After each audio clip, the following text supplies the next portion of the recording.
Shalom, saudara-saudara yang terkasih di dalam Tuhan kita Yesus Kristus. Pertama-tama kita bersyukur atas anugerah Tuhan yang besar dalam kehidupan kita.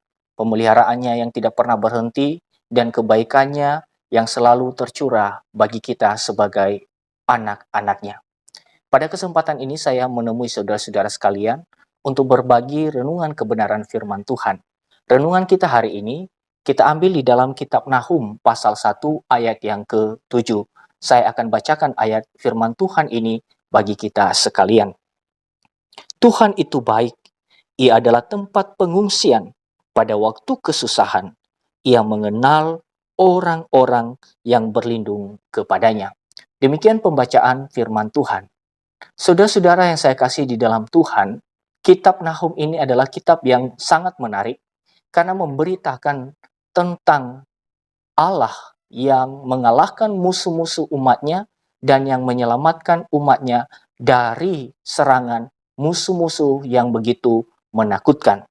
Itulah sebabnya bahwa di dalam perikop yang kita baca ini sebetulnya dijelaskan dua hal kepada kita tentang Tuhan, yaitu Yahweh itu Allah Israel menjadi pahlawan perang mengalahkan musuh-musuh Israel pada waktu pelayanan Nahum. Musuh Israel, musuh umat Tuhan yang menjadi pihak yang terus-menerus mengancam keberadaan umat Tuhan, yaitu kerajaan Asyur. Dan di sini firman Tuhan yang ditulis dalam bentuk puisi itu diberitakan bahwa Tuhan akan bangkit dengan cemburunya untuk melakukan pembalasan kepada mereka yang terus-menerus membuat umatnya menjadi pihak yang lemah, menjadi pihak yang tersiksa. Di dalam ayat yang ke-7 ini kita belajar tentang ungkapan bahwa Tuhan itu baik. Nah, saudara-saudara yang terkasih di dalam Tuhan, ungkapan Tuhan itu baik, itu disejajarkan dengan Tuhan itu seperti yang dikatakan di dalam ayat yang kedua dan ayat yang ketiga. Tuhan itu adalah Allah yang cemburu dan pembalas, dan Tuhan itu panjang sabar dan besar kuasa. Nah, ketika puisi ini diungkapkan dengan kata Tuhan itu baik, ini untuk menegaskan bukan hanya pada aspek kebaikan dalam bentuk memberikan berkat, tetapi kebaikan yang dimaksud di sini adalah perlindungan. Tuhan menjamin keberlangsungan kehidupan umatnya. Tetapi kita perlu ketahui bahwa konteks firman Tuhan ini juga bicara tentang cara Tuhan untuk menyelamatkan umatnya. Cara Tuhan untuk bisa memberikan juga hukuman kepada Asyur. Caranya bagaimana? Dengan kebangkitan satu kerajaan lain, yaitu kerajaan Babilonia.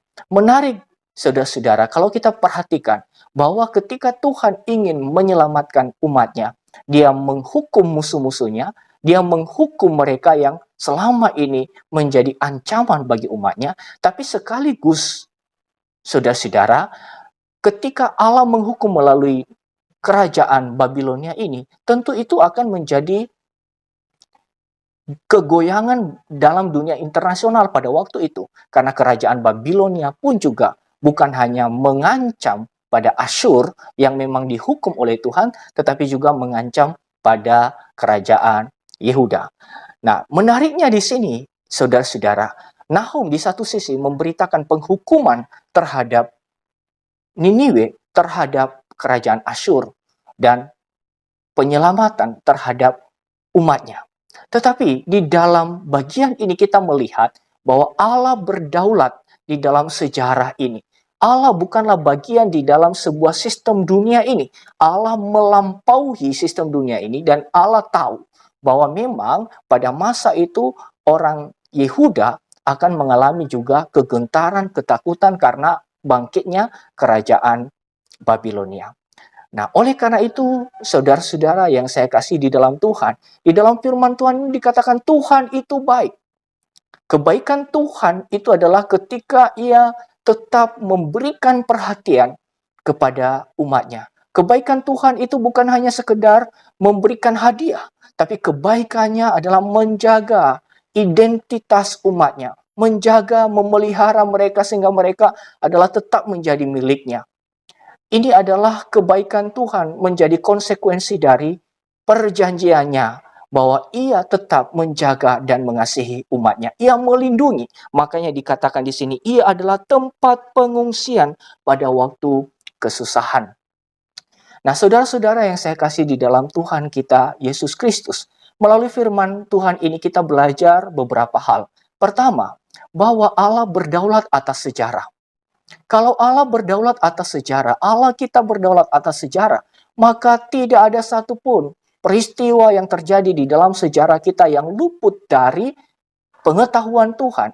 Dan terlebih lagi, kalau Tuhan berdaulat atas sejarah yang kita jalani ini, yang kita hadapi ini, maka tentu perhatian Tuhan kepada kita juga tidak pernah terluput. Dalam kondisi apapun, Tuhan juga memperhatikan kita. Itu hal yang pertama. Hal yang kedua, saudara-saudara yang saya kasih di dalam Tuhan, karena Tuhan kita adalah Tuhan yang berdaulat atas sejarah, ia pun juga secara aktif menyelamatkan kita, melindungi kita, dan membuka tangannya untuk menerima kita supaya kita bisa mendapatkan pertolongan dan mendapatkan ketenangan. Saudara-saudara yang saya kasih di dalam Tuhan, oleh karena itu, marilah kita juga memiliki pengharapan yang teguh di dalam Tuhan.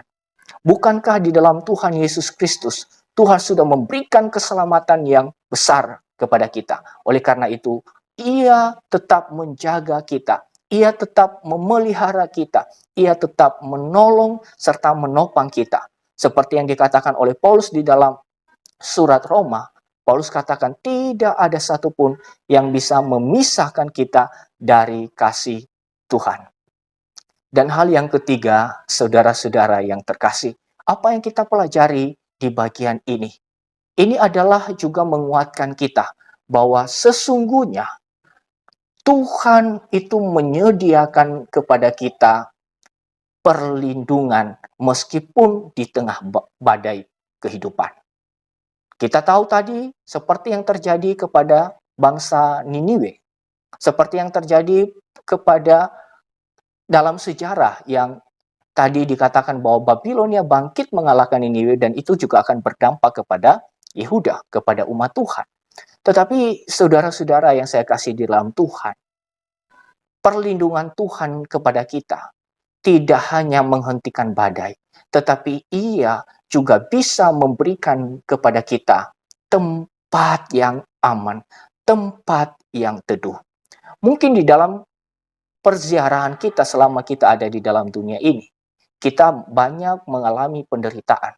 Tetapi yang diberikan oleh Tuhan kepada kita, kadang-kadang bukan menghentikan penderitaan, tetapi ia bersama dengan kita. Ia menjadi tempat pengungsian kita, dan ia mengenal kita. Kalau kita bersama dengan Tuhan di tengah badai, maka itu adalah hal yang sangat aman di dalam kehidupan kita. Oleh karena itu, saudara-saudara yang terkasih di dalam Tuhan, kita tahu bahwa di tengah-tengah kondisi yang begitu sulit saat ini, tapi tangan Tuhan, penglihatan Tuhan juga tetap ada bagi kita sebagai umatnya. Bukankah kita adalah sudah menjadi umat Tuhan oleh karena Kristus Yesus sudah mati di atas kayu salib untuk menebus dosa-dosa kita dan menjadikan kita menjadi milik Allah. Dan kalau kita menjadi milik Allah, sama seperti yang dikatakan di dalam kitab Nahum ini, Allah begitu setia dan begitu aktif menjaga dan memelihara kita. Maka marilah kita memahami kebaikan Allah. Kebaikan Allah bukan hanya pada pertolongan-pertolongan pada waktu-waktu tertentu, tapi kebaikan Allah baru kita nikmati di dalam perjanjiannya yang tetap terlaksana. Oleh karena itu adalah bukti bahwa dia adalah setia dalam kehidupan kita. Saudara-saudara, marilah kita terus memiliki pengharapan. Marilah kita berjalan tanpa diteror oleh ketakutan-ketakutan kita. Kita adalah orang-orang yang tetap diselamatkan oleh Tuhan, tetap dijaga oleh Tuhan, tetap diproteksi oleh Tuhan. Dan hal-hal itu adalah merupakan wujud kebaikannya dalam kehidupan kita. Kita sebagai anak-anak Tuhan, jangan terlalu takut. Kita harus berjalan di dalam mengikut Tuhan, dan kita harus juga memiliki kekuatan oleh karena Tuhan kita menjamin keamanan hidup kita. Ingat, saudara-saudara yang saya kasih dalam Tuhan, Tuhan tidak selalu menghentikan badai yang ada di sekitar kita, tetapi Tuhan kita bisa mendampingi kita dan melindungi kita di tengah-tengah badai itu. Kiranya kebaikan Tuhan menjadi sumber juga penghiburan dan kekuatan di dalam kehidupan kita. Kiranya Tuhan memberkati kita sekalian. Amin.